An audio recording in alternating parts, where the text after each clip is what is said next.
করুণার আধার তুমি, চিরমহিয়ান তুমি, দিয়েছ নাজাতের আল কোরআনুল করিম। أعوذ بالله من الشيطان الرجيم. بسم الله الرحمن الرحيم. وقالوا لن يدخل الجنة إلا من كان هودا أو نصارى تلك أمانيهم قل هاتوا برهانكم إن كنتم صادقين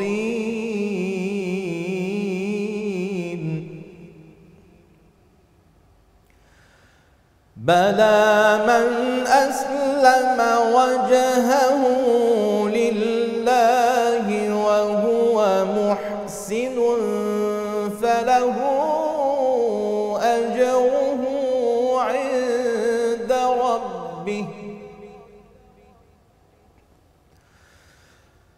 بلى من أسلم وجهه لله وهو محسن فله أجره عند ربه ولا خوف عليهم ولا هم يحزنون.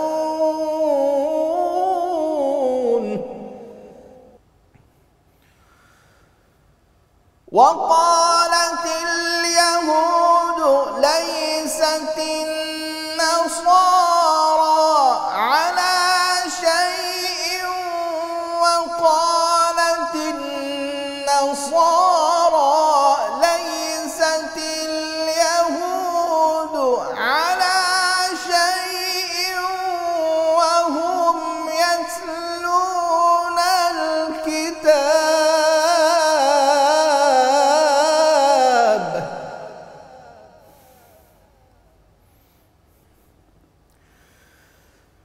كذلك قال الذين لا يعلمون مثل قولهم فالله يحكم بينهم يوم القيامة فيما كانوا فيه يختلفون.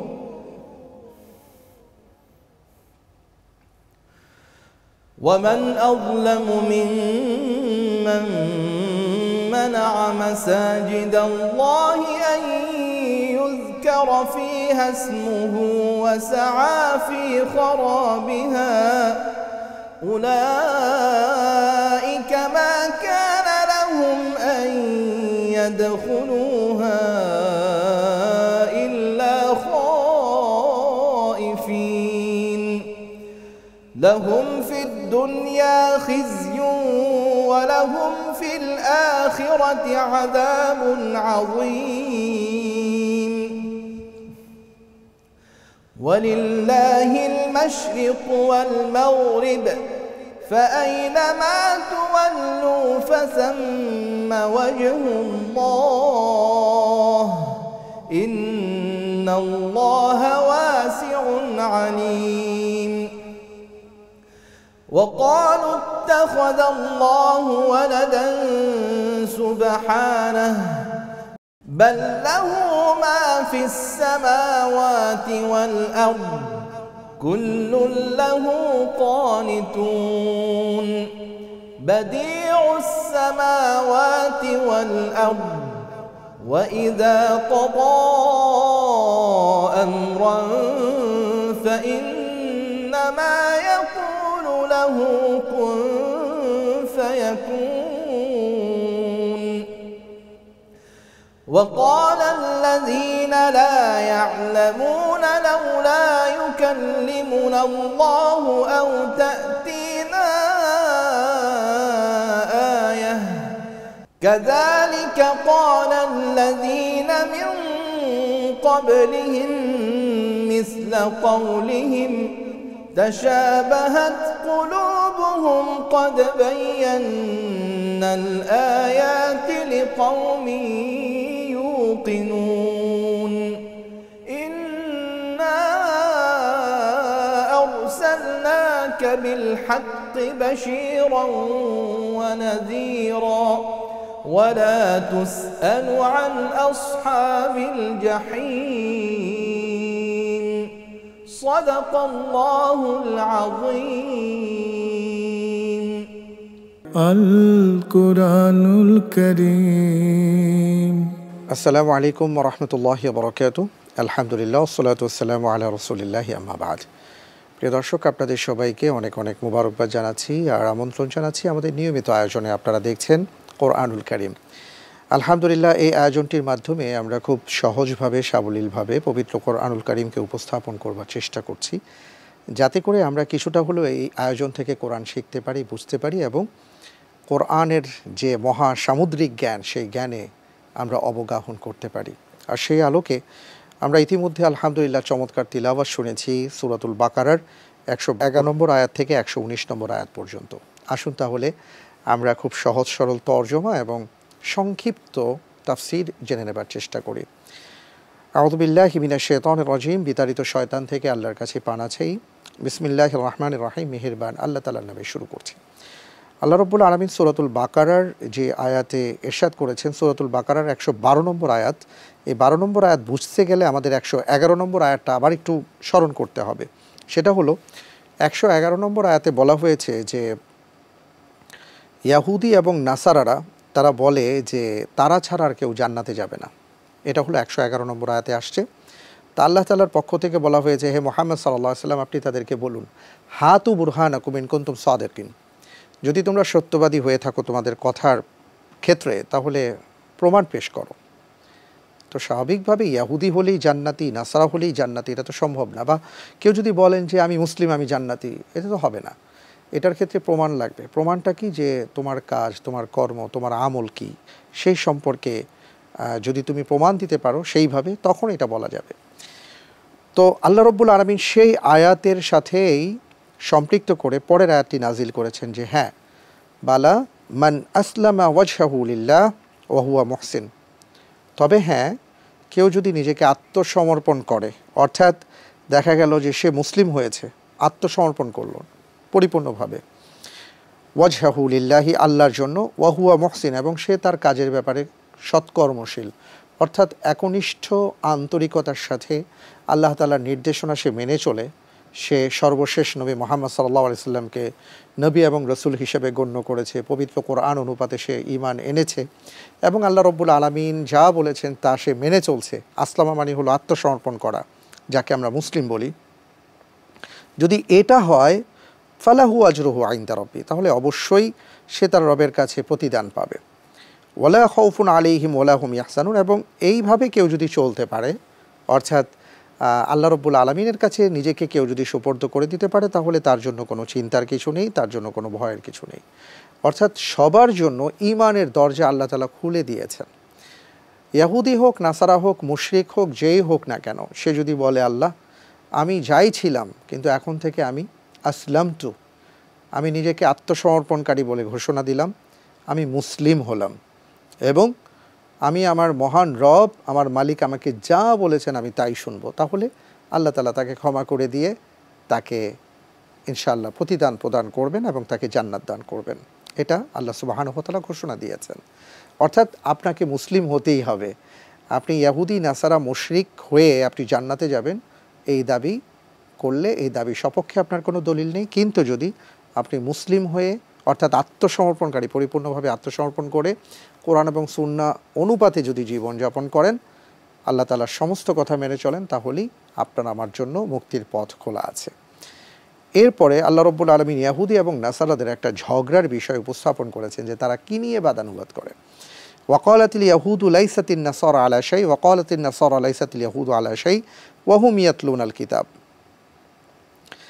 ইয়াহুদিরা বলে যে নাসারারা হেদায়েতের উপর নেই বা নাসারাদের কোনো ভিত্তি নেই, আবার নাসারারা বলেন ইয়াহুদিদের কোনো ভিত্তি নেই, অথচ উভয় পক্ষই তারা কিতাবও পড়ে।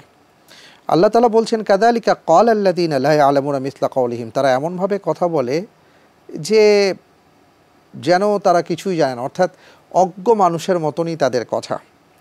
কাযালিকা ক্বালা আল্লাযীনা লা ইয়ালামুনা মিসলা কাওলিহিম ফাল্লাহু ইয়াহকুমু বাইনাহুম ইয়াওমাল কিয়ামা, তাদের মাঝে আল্লাহ তাআলা কিয়ামতের ময়দানে ফয়সালা করে দিবেন ফীমা কানু ফীহি ইখতালিফুন, কোন বিষয়ে তারা মতবিরোধ করেছে। অর্থাৎ তারা একে অপরকে গালিগালাজ করে, একে অপরের কোনো ভিত্তি নেই বলে, অথচ তারা তাদের কিতাবের মধ্যে সবই ছিল, সবই আছে, তারা পাঠও করে কিন্তু তারা বিশ্বাস করে না। আল্লাহ তাআলা এটা ফয়সালা করবেন কিয়ামতের ময়দানে।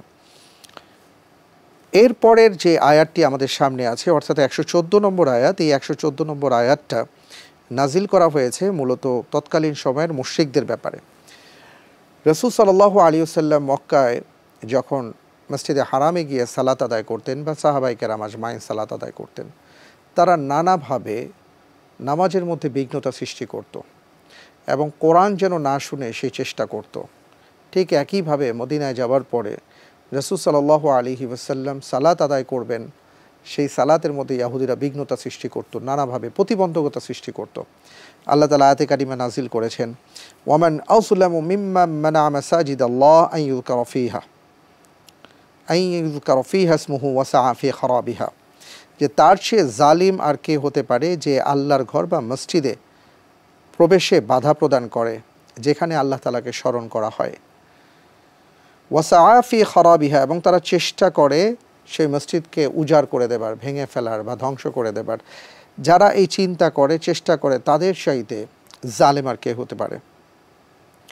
উলাইকা মা কানা লাহুম আন ইয়াদখুলুহা ইল্লা খাইফিন, আল্লাহ সুবহানাহু ওয়া তাআলা বললেন যে তারা যেই কাজগুলো করছে তাদের উচিত ছিল বরং ভীত অবস্থায়, ভীত সন্ত্রস্ত অবস্থায় সেই মসজিদে তারা প্রবেশ করবে এবং সেখানে তারা ইবাদত গুজার হবে। লাহুম ফিদ দুনিয়া খিজবুন, এই যে তারা অপরাধ করছে, আল্লাহর ঘর মসজিদে যাবার ক্ষেত্রে মুসলমানদেরকে বাধা প্রদান করছে বা মসজিদের বিরুদ্ধে তারা চক্রান্ত করছে, লাহুম ফিদ দুনিয়া খিজবুন ওয়া লাহুম ফিল আখিরাতি আযাবুন আযীম, দুনিয়াতেও তাদের লাঞ্ছনা রয়েছে বা লাঞ্ছনাদায়ক শাস্তি আছে, আর আখিরাতে তাদের জন্য মহা আযাব অপেক্ষা করছে। আল্লাহু আকবার, অত্যন্ত ভয়ঙ্কর কথা। প্রিয় দর্শক, এই আয়াতটি ১৫০০ বছর আগে নাজিল করা হয়েছে, ওই সময় যখন মুসলমানদেরকে মসজিদে নামাজ পড়তে বাধা প্রদান করা হতো, বিঘ্নতা সৃষ্টি করা হতো। এটা মসজিদে হারামে যেভাবে হয়েছে, মসজিদে নববীতে বা মদিনা মুনাওয়ারাও হয়েছে। মসজিদে হারামে মুশরিকরা করত আর মদিনায় ইহুদিরা করত।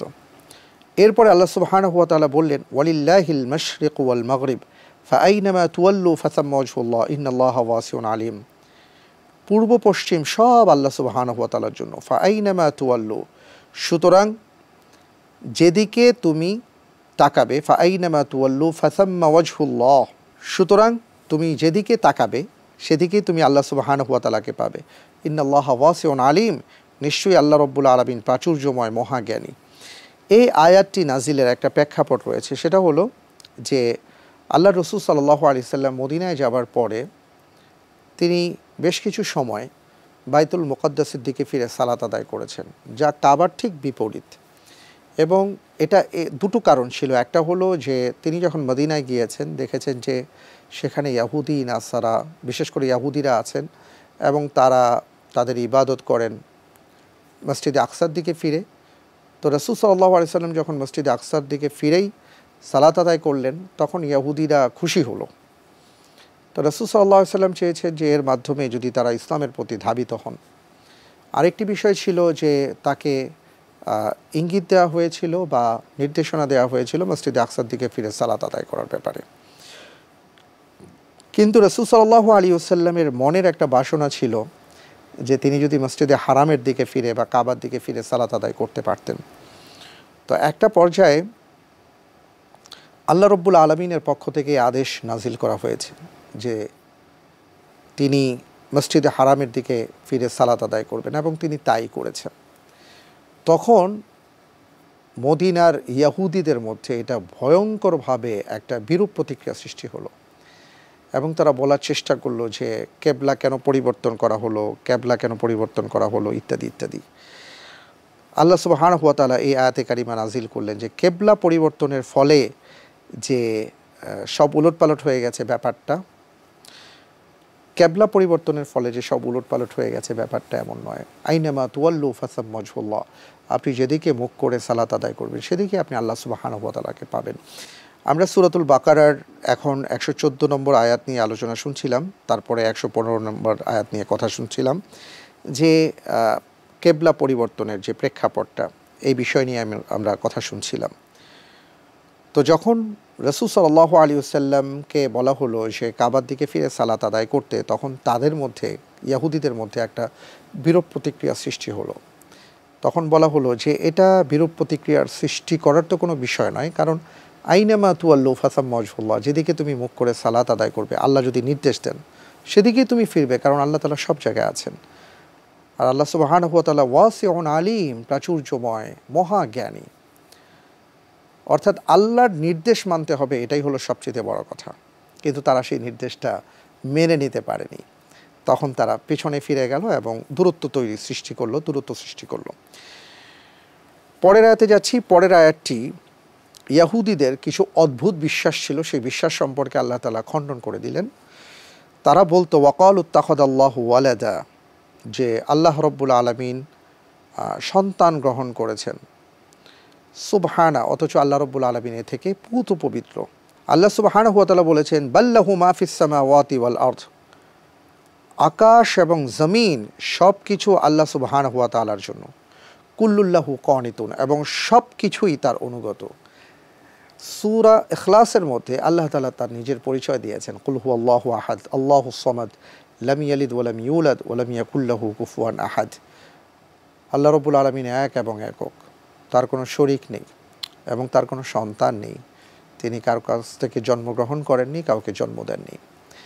ইয়াহুদি এবং নাসারাদের বিশ্বাসটা ছিল যে আল্লাহ রাব্বুল আলামিন, কেউ কোনো ধর্ম বলছে কন্যা সন্তান গ্রহণ করেছেন, কোনো ধর্ম বলছে তিনি পুত্র সন্তান গ্রহণ করেছেন।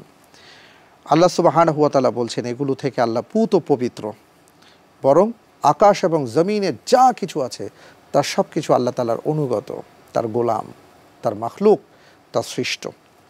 বাদিউস সামাওয়াতি ওয়াল আরদ, আল্লাহ সুবহানাহু ওয়া তাআলা আরও বলছেন যে তিনি আকাশকে সৃষ্টি করেছেন, আকাশ সমূহকে সৃষ্টি করেছেন, জমিনকে সৃষ্টি করেছেন। শুধু তাই নয়, ওয়া ইযা ক্বাদা আমরান ফাইন্নামা ইয়াকুলু লাহু কুন ফায়াকুন, যখন তিনি কোনো কিছুর সিদ্ধান্ত গ্রহণ করেন বা সিদ্ধান্ত নেন, তিনি শুধু বলেন কুন হও, সাথে সাথেই সেটা হয়ে যায়। সুবহানাল্লাহি বিহামদি। তার কি বিশাল ক্ষমতা বা ক্ষমতার বিশালত্ব, যেটা কখনো চিন্তাও করা যাবে না। আর সেই ক্ষেত্রে তারা কি বলছে যে আল্লাহ তাআলা পুত্র সন্তান গ্রহণ করেছেন, কন্যা সন্তান গ্রহণ করেছেন। নাউযু বিল্লাহি মিন যালিক। ওয়া ক্বালা আল্লাযীনা লা ইয়ালামুন লাউলা ইউকাল্লিমুনাল্লাহু আও তা'তিনা আয়া। ইহুদিদের মনের কষ্ট সেটা কি?